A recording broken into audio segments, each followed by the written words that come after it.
अच्छा, हम लोगों ने बात करनी है सपोर्टेड मूवमेंट के एनिमल पोर्शन की, है ना। तो हम बात करेंगे सपोर्टेड मूवमेंट के एनिमल पोर्शन की। Supported movement animal portion. अच्छा, अगर आप जाके मेरा यूट्यूब चैनल देखोगे ना, तो उस पर मैंने चैप्टर 1 के होम्योस्टेसी के सारे लेक्चर डाले मैं।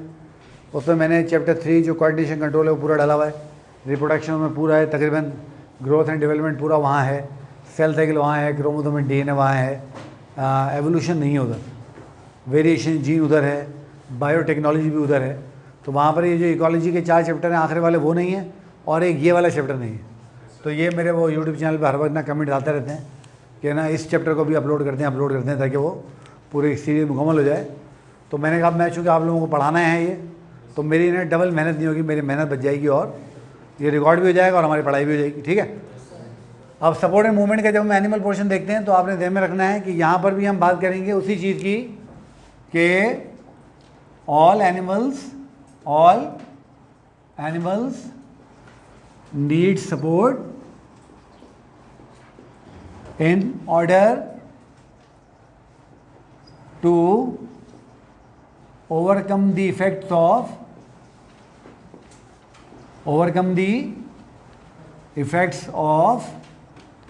वही 2 इफेक्ट जिनकी हमने बात की थी। और वो 2 इफेक्ट कौन कौन से हैं? नंबर 1, हमें अपोज करना है किसको? ग्रेविटी को, क्योंकि ग्रेविटी चाहती है कि हम ज़मीन के अंदर चले जाएं। और दूसरा जो है वो है हमारा एटमॉस्फेरिक प्रेशर, ये ऊपर से हमें दबा रहा है और ये भी चाहता है कि हम ज़मीन के अंदर जो है वो धंस जाएँ, एटमॉस्फेरिक प्रेशर, ठीक है। जब इसके एनिमल पोर्शन हम लोग कर रहे थे, प्लांट पोर्शन सॉरी, तो मैंने वहाँ पर आपको एक बात समझाई थी कि इसमें जो प्लांट्स होते हैं उनके ऊपर एटमॉस्फेरिक प्रेशर ज़्यादा होता है और जो एनिमल्स होते हैं उनके ऊपर एटमॉस्फेरिक प्रेशर कम होता है। क्यों? क्योंकि प्लांट की हमने बात की थी, उनका जो सरफेस एरिया होता है वो ज़्यादा बड़ा होता है, उनकी ब्रांचेज होती हैं, लीव्स होते हैं वगैरह वगैरह, तो उनके ऊपर एटमॉस्फेरिक प्रेशर भी ज़्यादा होता है, ग्रेविटी का इफेक्ट भी ज़्यादा होता है। अब इस ग्रेविटी को और इस एटमॉस्फेरिक प्रेशर को कोप अप करने के लिए अल्लाह ताला ने एनिमल्स को एक चीज़ दी है जिसको हम नाम देते हैं, तो to cope up with above mentioned forces. तो ये जो हमने ऊपर फोर्सेस मेंशन किए हैं उनसे मुकाबला करने के लिए, नहीं ग्रेविटी और एटमॉस्फेरिक प्रेशर से मुकाबला करने के लिए नेचर प्रोवाइडेड एनिमल्स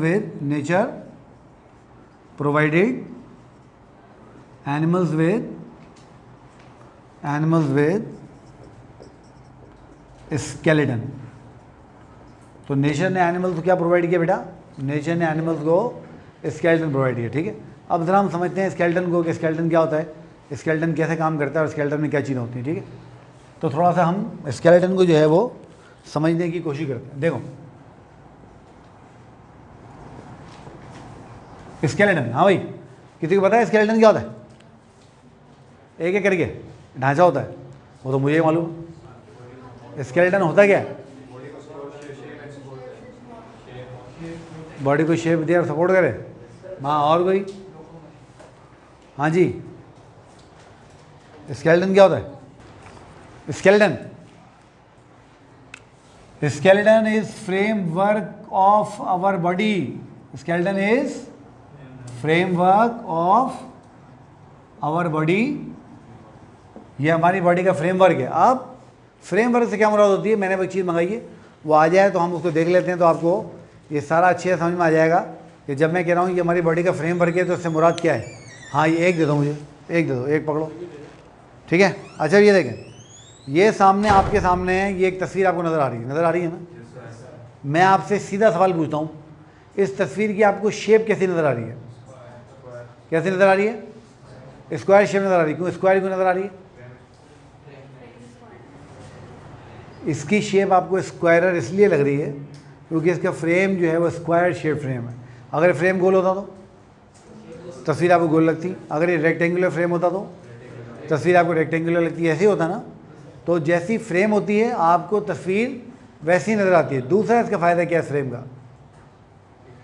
देखें, इस तस्वीर के ऊपर ये जो अंदर 4 फूलों की तस्वीर है, इसके ऊपर एक गिलास लगा हुआ है और अगर ये मेरे हाथ से छूट जाए और फर्ज करो गिर जाए तो क्या होगा? फ्रेम टूट जाएगा, गिलास टूट जाएगा, मगर तस्वीर को नुकसान नहीं होगा। तो दूसरा काम फ्रेमवर्क ने क्या किया? प्रोटेक्शन का काम किया। और तीसरा काम देखो, इसके पीछे तुम देख रहे हो, तुम्हें ये हुक लगा हुआ नज़र आ रहा है। ये जो हुक है, इस हुक की मदद से मैं क्या कर सकता हूँ? मैं इस हुक की मदद से किसी भी कील में, किसी भी जगह पर इस तस्वीर को दीवार के ऊपर बड़े मज़े से हैंग कर सकता हूँ, टांग सकता हूँ। ऐसे ही है ना? ऐसा ही है, ऐसा ही है ना? तो इस हुक की मदद से, जो कि फ्रेम का पार्ट है, इस तस्वीर को वो मैकेनिकल सपोर्ट मिल रही है, जिस सपोर्ट की मदद से हम इसको किसी भी दीवार पर कहीं पर भी टांग सकते हैं। ऐसे ही है ना?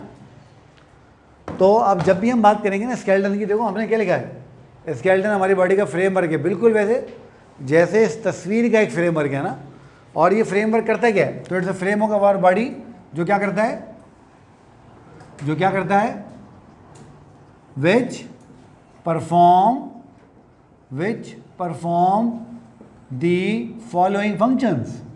और ये फॉलोइंग फंक्शंस को जो है वो परफॉर्म करता है। तो ये कुछ फंक्शन परफॉर्म करता है, और फंक्शन कौन कौन से आए ज़रा चेक करते हैं। नंबर वन, इसको हम कॉमा करते हैं ताकि सेंटेंस कंटिन्यू हो जाए। नंबर 1 हमने देखा कि क्या करता है, it provide shape to animal body, provide shape to animal body. तो ये एनिमल बॉडी को शेप प्रोवाइड करता है, ये इसका पहला काम और बड़ा इंपॉर्टेंट काम। अगर मैं आप सब लोगों की अब एक तस्वीर यहाँ खींचूँ और अल्लाह ताला से एक जो है वो ताकत मांग लूँ और अल्लाह ताला वो ताकत मुझे ग्रांट कर दें कि मैं आप सब लोगों की बॉडी से आपकी स्किन, गोश्त वोश्त सब निकाल के सिर्फ आपके स्केलेटन यहाँ छोड़ दूँ, उसके बाद मैं वो 2-4 स्केलेटन की पोजीशन को चेंज करूँ और फिर अल्लाह ताला से पावर मांगूँ उधार, और अल्लाह ताला से कहूँ मुझे थोड़ी देर के लिए पावर दे दें, अल्लाह भी वो पावर मुझे दे दें, और मैं वो तस्वीर खींच के उन स्केलेटन्स की, वही कि स्किन, मसल, गोश्त, जो भी चीज़ें आपकी बॉडी में थी, वापस आपकी बॉडी पे चढ़ा दूँ और आप जिंदा हो जाए, फ़र्ज कर लेते हैं, और मैं उस स्केलेटन की तस्वीर आपको दिखाऊँ। तो क्या आप लोग पहचान सकेंगे कि आप में से किसका स्केलेटन कौन सा है? क्या आप पहचान सकेंगे? क्यों नहीं पहचान सकेंगे? मेल फीमेल स्केलेटन में हम लोग पहचान कर सकते हैं। मेल फीमेल स्केलेटन में हम लोग जो वो एनाटॉमिस्ट हैं, वो कुछ पहचान होती है, हम लोग पहचान कर लेते हैं। मतलब अगर आप मुझे स्केलेटन देंगे तो मैं उसमें 1-2 चीज़ें देख के ये जज कर लूँगा कि वो स्केलेटन मेल का है या फीमेल का है। मैं ये भी जज कर सकता हूँ वो किसी बड़ी उम्र के आदमी का है या किसी नौजवान उम्र के आदमी का या औरत का है, मैं ये भी जज कर सकता हूँ। आप भी सीख लेंगे जब आप पढ़ेंगे। तो इस चीज़ को आप ध्यान में रखें। तो पहली चीज़ जो हमें समझनी है वो क्या है कि ये बॉडी को शेप प्रोवाइड करता है। सारे इंसान देखने में एक जैसे क्यों लगते हैं? क्योंकि उनके स्केलेटन एक जैसे। सारी बिल्लियाँ देखने में एक जैसी क्यों लगती हैं? क्योंकि उनके स्केलेटन एक जैसे। सारे बकरे देखने में एक जैसे क्यों लगते हैं? क्योंकि उनके स्केलेटन एक जैसे। सारे घोड़े, गधे सब देखने में एक जैसे क्यों लगते हैं? क्योंकि उनके स्केलेटन एक जैसे। तो पहली चीज़, ये हमारी बॉडी को शेप प्रोवाइड करता है। नंबर टू, ये हमें मैकेनिकल सपोर्ट प्रोवाइड करता है। तो इट प्रोवाइड एनिमल्स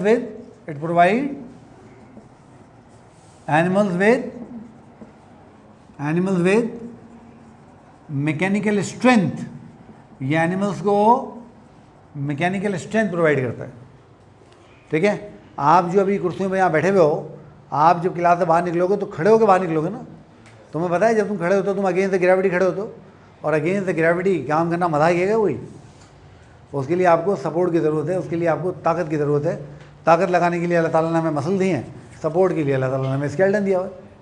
ठीक है? इसी तरीके से जब आप कोई चीज़ पकड़ के उतारने की कोशिश कर रहे होते हैं, आप समझ रहे हैं ना कि एक वज़न ऊपर से नीचे आ रहा है आपके ऊपर, ये स्केलेटन ही है जो आपकी बॉडी को सपोर्ट प्रोवाइड करता है कि आप किसी चीज़ को ऊपर से नीचे उठा सकें या उतार सकें, या नीचे से किसी चीज़ को ऊपर उठा सकें। ये आपको मैकेनिकल स्ट्रेंथ प्रोवाइड करता है। नंबर थ्री, ये आपके वाइटल ऑर्गन्स को प्रोटेक्ट करता है। Vital organ protection. अब देखें, मैं ये नहीं कह रहा हूँ कि ऑर्गन्स को प्रोटेक्ट करता है, मैं कह रहा हूँ वाइटल ऑर्गन्स को प्रोटेक्ट करता है। वाइटल ऑर्गन से क्या मुराद होती है?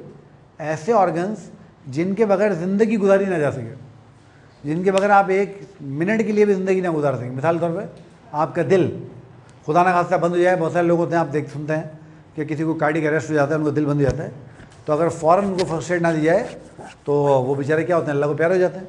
तो आप देखें आप सर्वाइव ही नहीं कर सकते, किसी की सांस बंद हो जाए।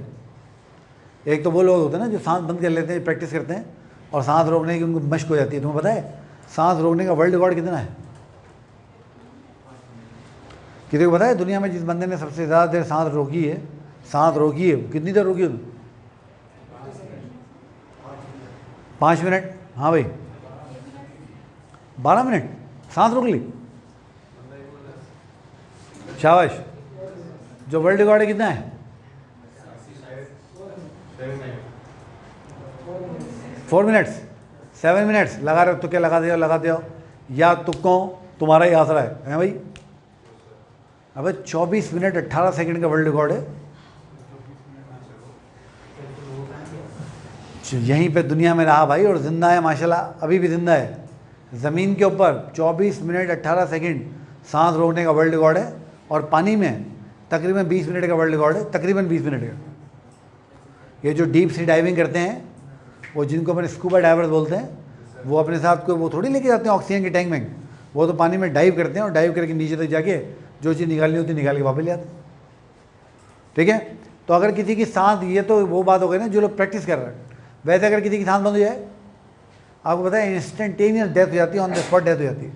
लाइक इसी तरीके से अगर किसी का दिमाग बंद हो जाए, है ना, दिमाग काम करना छोड़ दे किसी का, तो उससे मौत हो जाएगी। लिवर, अगर किसी का लिवर डैमेज हो जाए फ़ौरन मौत वाक़ई हो जाएगी। इतने फ़ौरन तो नहीं होगी, मगर ये है कि वो बचेगा नहीं। अच्छा, इसके अलावा कुछ चीज़ें ऐसी हैं जो अगर हमारी बॉडी में हों तो सुभान अल्लाह, खुदा ना खास्ता अगर किसी वाले डैमेज हो जाए तो हम उनके बगैर भी ज़िंदगी उतार लेते हैं। जैसे खुदा ना खास्ता किसी की आँख चली जाए, नाबीना हो जाए कोई, तो उसके लाइफ की क्वालिटी बर्बाद तो हो जाएगी बेचारे की, मरेगा तो नहीं ना। कोई डेफ हो जाए, अपना बहरा हो जाए, है ना, कोई डम हो जाए, जो गूंगा हो जाए, बोला ना जाता उससे, खुदा ना खास्ता किसी का हाथ कट जाए, किसी का पाँव कट जाए, तो वो उनकी बॉडी के फंक्शन में फ़र्क तो आएगा, मगर मरेंगे तो नहीं ना वो। एक बात हो रही, तो ये चीज़ें हमें समझनी है। तो ये हर ऑर्गन को प्रोटेक्ट नहीं करता, वाइटल ऑर्गन को प्रोटेक्ट करता। तुम्हारे इंटेस्टाइन ये खुली पड़ी हुई है इधर, क्योंकि अपन इंटेस्टाइन के बगैर भी किसी ना किसी हद तक सर्वाइव कर सकते हैं। ठीक है, मगर लिवर के बगैर नहीं कर सकते, हार्ट के बगैर नहीं कर सकते, लंग्स के बगैर नहीं कर सकते, ब्रेन के बगैर नहीं कर सकते, स्पाइनल कॉर्ड के बगैर नहीं कर सकते। तो उनको अल्लाह ताला ने फिर स्केलेटन के ज़रिए प्रोटेक्ट किया है। इसके अलावा भी स्केलेटन के, ह्यूमन स्केलेटन की जब हम बात करेंगे, 2-3 काम और भी हैं, वो जब हम वहाँ पहुँचेंगे तब बात करेंगे। ठीक है।